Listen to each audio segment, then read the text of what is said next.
If we heard about a woman like Marie Equi, who came from a working-class family and became a respected doctor, was an out lesbian who lived with her partner and adopted a child, and became a prominent political activist who gained both acclaim and notoriety, we'd probably still be impressed with her life story. After all, even with all the advancements in women's and gay rights, such a story is still of struggle. However, this particular biography didn't unfold in recent decades. The life story of Marie Equi started in the last decades of the 19th century and reached its conclusion the same year Queen Elizabeth II became Queen of England. Marie Equi was born in 1872 in the old whaling town of New Bedford, Massachusetts, one of 11 children born to a second-generation Irish immigrant mother and an Italian immigrant from Tuscany. Although her father found regular work as a stonemason, and Marie Equi had mostly good things to say about her childhood, the poverty of Marie's family would have a devastating effect on her prospects in life. Although she got good grades in high school and was praised by one of her teachers as an excellent scholar, although another teacher also said she was an exceptionally unruly, headstrong girl, she had no choice but to do what many other teenagers from working-class families had to do in the late 19th century US, drop out of high school and get a factory job. For a working-class girl in a town like New Bedford, that meant finding grueling, low-paying work in the textile mills.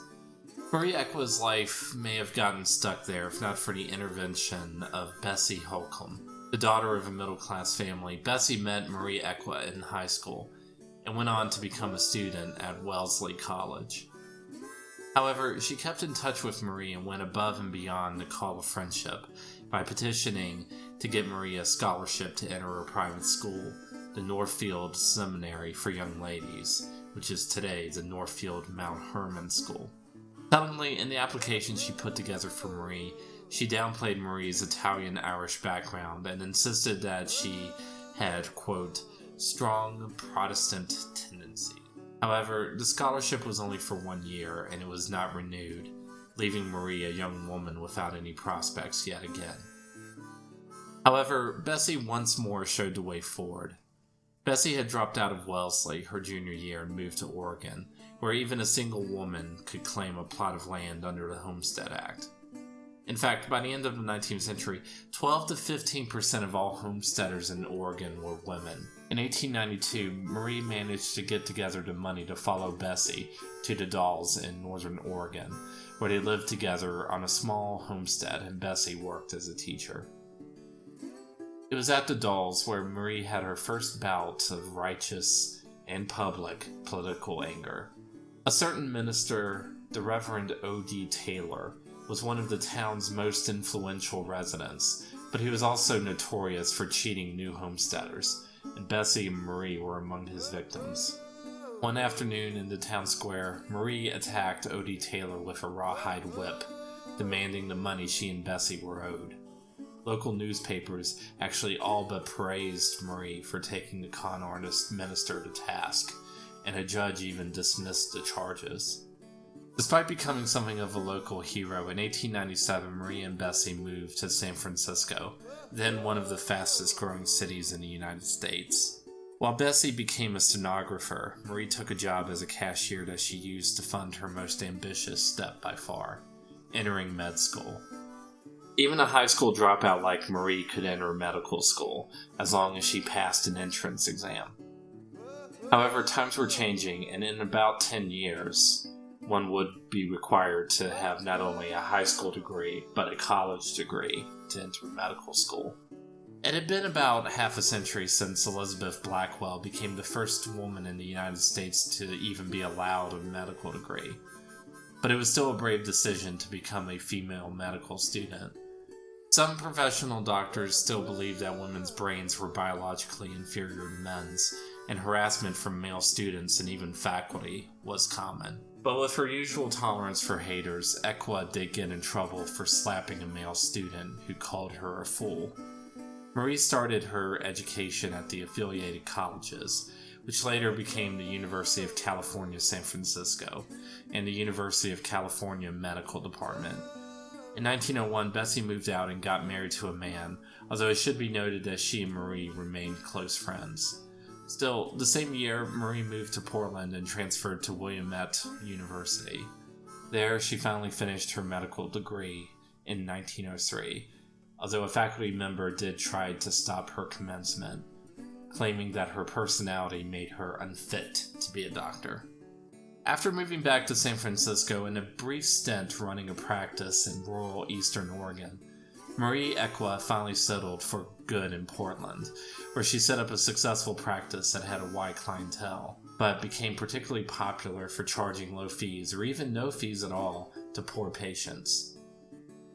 While she also became a local celebrity for providing an expert witness testimony in a grand jury investigation of the murder of a local socialite, and for becoming part of the volunteer medical mission to San Francisco after the devastating earthquake and fire of 1906, her reputation became a bit shakier when she struck up with a new love interest, Harriet Speckert, a beer and real estate heiress. When Harriet's aunt queried Harriet about the nature of her relationship with Marie, she simply replied, "Yes, I am very happy single, especially now that I have Dr. Equi. I need no more. She loves me the same as I love her." Whatever goodwill Marie Equi had cultivated, she lost much of it when the city newspapers started reporting on Marie and Harriet's relationship. Interviews with Harriet's mother and brother were full of insinuations that Marie was basically a gold digger. Even then, though, accusations of homosexuality were only implied and not actually made. One particularly scandalous article claimed that when Harriet's brother refused to give his sister a bunch of letters written by Equi, Marie stormed over to his apartment, threatened his life, and grabbed him by the throat, forcing him to flee down the fire escape. Marie denied the accusations, saying instead that the family had threatened her. Marie went so far as arranging a police review of her correspondence to support her contention that, quote, "We are just friends, bosom companions." However, Marie and Harriet started living together by 1907. In 1915, Marie even legally adopted a child, Mary, who would be called Mary Jr., and would take the last name Equi. Harriet and Marie would raise the child together openly. In the meantime, Marie became more interested in not just the medical plights of her patients, but also their economic ones. On February 15, 1913, after years of supporting the push for women's right to vote, Equi became one of the first women in Oregon registered to vote in state elections and officially joined the Progressive Party, which at the time advocated for a minimum wage, the outlawing of child labor, and health care for children and the elderly provided by the government. Not satisfied with just the ballot box, and no doubt inspired by her own miserable experience with the textile mills, she joined in strikes by female workers. Eventually, she was even named an honorary member of the International Workers of the World. She was especially notorious for her unladylike behavior, with newspaper articles claiming she slugged a couple of cops and stabbed one with a hat pin. However, there is more proof of Marie herself being physically and verbally abused by the police. At one point, she was even nearly put in an insane asylum by court order. In an interview, she said about the incident, quote, "It was beyond the imagination of these people, who repeatedly attacked me, that a professional woman of established practice and reputation, of some money and high standing in the community, could put these aside and get out and work for her unfortunate sisters and brothers. Therefore, I must be insane." Nor was Marie's career as a doctor unaffected by her politics. She befriended Margaret Sanger, the founder of Planned Parenthood, when they were both in prison. They had been arrested for distributing copies of Margaret's pamphlet, Family Limitation, and charged with obscenity. Also, Marie provided illegal abortions to her patients. One nurse who worked for Marie recalled leaving the office with some friends to go out on the town, and Marie simply walking up to them and saying that if they were ever in trouble, to come see her. Her political activities finally escalated when the United States entered the First World War. Among other high-profile protests, Once she climbed the downtown telephone pole, out of the reach of cops and enraged bystanders. From there, she put down a banner, "Down with the Imperialist War," and addressed the crowd. The police asked the local fire department to get her down, but they all refused since many of them had been helped by her as a doctor. So she only got down once she was good and ready. As World War I wound down, the federal government escalated its persecution of anti-war advocates and so-called radicals. One of hundreds of people caught up in the sweep was Marie Equi herself. She was arrested on June 30th, 1918, accused of vowing allegiance to the socialist red banner used in worker strikes and maligning the character of U.S. soldiers. Marie got out on bail and fought her conviction, going so far as writing a 4-page plea for clemency that was sent to President Woodrow Wilson, in which she made the bold argument that she had been unfairly targeted because of her homosexuality, an almost unheard of protest in 1918. Nor was her petition ignored.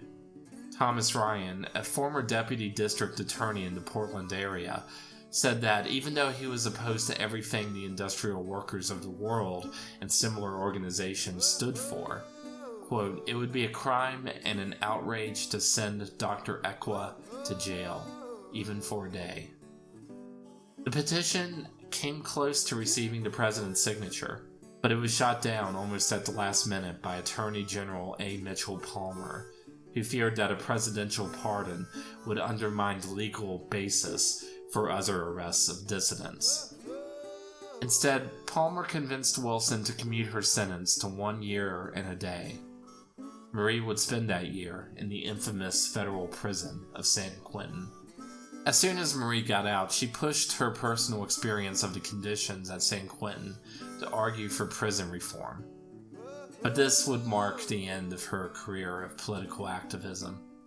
Instead, Marie was splitting her time between taking care of Elizabeth Gurley Flynn, a friend of hers and an activist who gained national notoriety by defending Italian-American anarchists Nicola Sacco and Bartolomeo Vanzetti in court, and Harriet Speckert, who was struck down by a brain hemorrhage.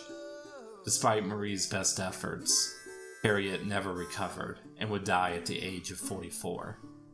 Harriet's obituary in a local newspaper didn't acknowledge either Marie Equi or Mary Jr. as among her survivors.